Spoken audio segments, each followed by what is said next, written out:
Cônjuges. Como fica o patrimônio em caso de separação e herança? Fica até o final do vídeo que você vai entender. Antes de analisarmos os regimes de casamento, é importante que se entenda dois conceitos. Herdeiro é aquele que tem o direito de receber bens deixados por quem faleceu. Já meeiro é aquele que é possuidor de metade daqueles bens em decorrência do regime de comunhão adotado. Ou seja, a meação não decorre do falecimento em si, mas sim do término daquela comunhão. Então, em um eventual falecimento, é possível que o cônjuge seja ao mesmo tempo herdeiro e meeiro. Dito isso, vamos ver na prática como funciona. Primeiro caso, separação total de bens. Nesse regime, cada cônjuge tem o seu patrimônio, ou seja, os bens não são comuns. Em um caso de divórcio, por exemplo, não há meação. Já no caso de um falecimento, ainda que não haja ameação, o cônjuge se torna herdeiro de todos os bens. Exemplo, um casal que tenha 2 filhos e 2 apartamentos, ambos os apartamentos em nome do marido. Em um eventual divórcio, essa esposa não é meeira, ou seja, o marido leva os 2 apartamentos. Já no caso de uma sucessão, essa esposa tem o direito de entrar como herdeira sobre esses 2 apartamentos. Porém, para que ela receba esses apartamentos, os 2 precisarão passar pelo processo de inventário. Segundo caso, comunhão parcial de bens. Esse é o regime mais comum adotado atualmente. Nesse regime, em um caso de divórcio, há meação, ou seja, 50% para cada cônjuge, dos bens comuns.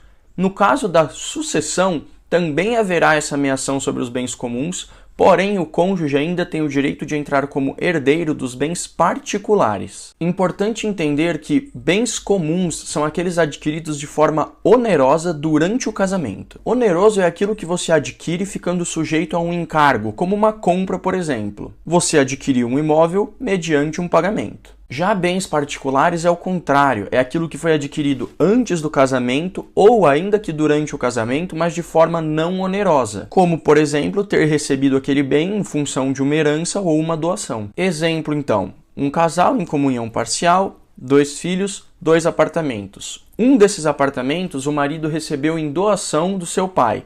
Já o outro foi adquirido de forma onerosa durante o casamento. Em eventual divórcio, por exemplo, o marido ficaria com metade daquele apartamento comum mais a totalidade do apartamento que recebeu por doação, porque esse apartamento é um bem particular.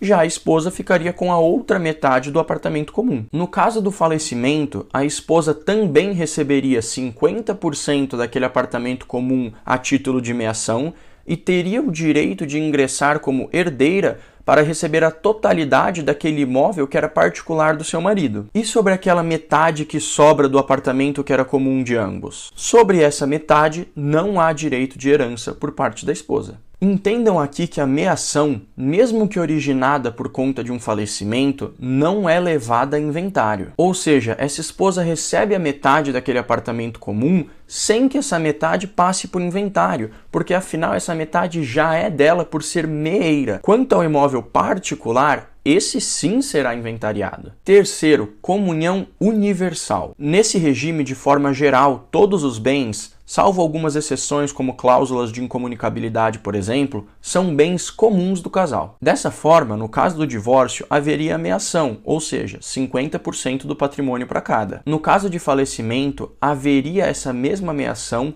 porém não haveria direito de herança da parte restante pelo cônjuge remanescente, salvo sem descendentes. Exemplo, um casal em comunhão universal, 2 filhos, 2 apartamentos. Divorciou, 1 apartamento para cada um. Marido faleceu, 1 apartamento é da esposa, sem necessidade de inventário, já o outro será inventariado, porém a esposa não terá o direito de ingressar como herdeira. Quarto, é um regime que nós chamamos de participação final nos aquestos. Esse é um regime muito pouco utilizado e ele é uma mistura da comunhão parcial com a separação total. De forma geral, enquanto o casamento durar, aplica-se a separação total. Cada cônjuge tem o seu patrimônio, administra e toma suas decisões. Quando o casamento termina, aplica-se a regra da comunhão parcial. Então aqui seria exatamente da mesma forma que a gente viu lá no segundo exemplo. Quinto, separação obrigatória. O regime da separação obrigatória, que não é mais obrigatória porque no início desse ano de 2024 o STF tornou facultativa, era aplicado sempre que envolvia o casamento de uma pessoa com mais de 70 anos. Certo, mas como ele funciona? No caso de divórcio,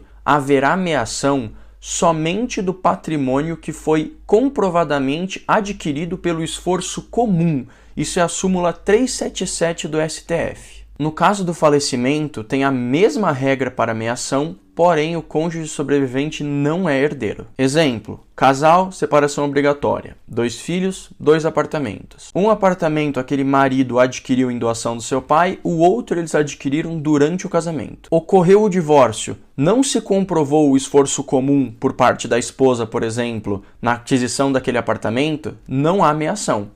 Nesse caso, o marido ficaria com os 2 apartamentos. Seguindo com o mesmo exemplo, ocorreu o falecimento, não haverá meação e aqueles 2 apartamentos serão totalmente inventariados sem que a esposa tenha o direito de ingressar como herdeira. Sexto e último, união estável. A união estável, ela na verdade é muito simples. Quando a união estável for constituída, é possível estabelecer um pacto elegendo algum dos regimes que nós acabamos de ver. Caso esse pacto não seja feito, aplica-se as regras da comunhão parcial, o segundo exemplo que nós vimos. Eu vou deixar aí na tela para você tirar um print, uma tabelinha com tudo isso que a gente acabou de falar, com uma colinha, para você consultar de forma rápida sempre que precisar. Se você gostou desse vídeo, curte, compartilha com quem você acha que também se interessaria, e se você ficou com alguma dúvida ou com alguma curiosidade em específico, me conta aqui nos comentários que eu respondo para você.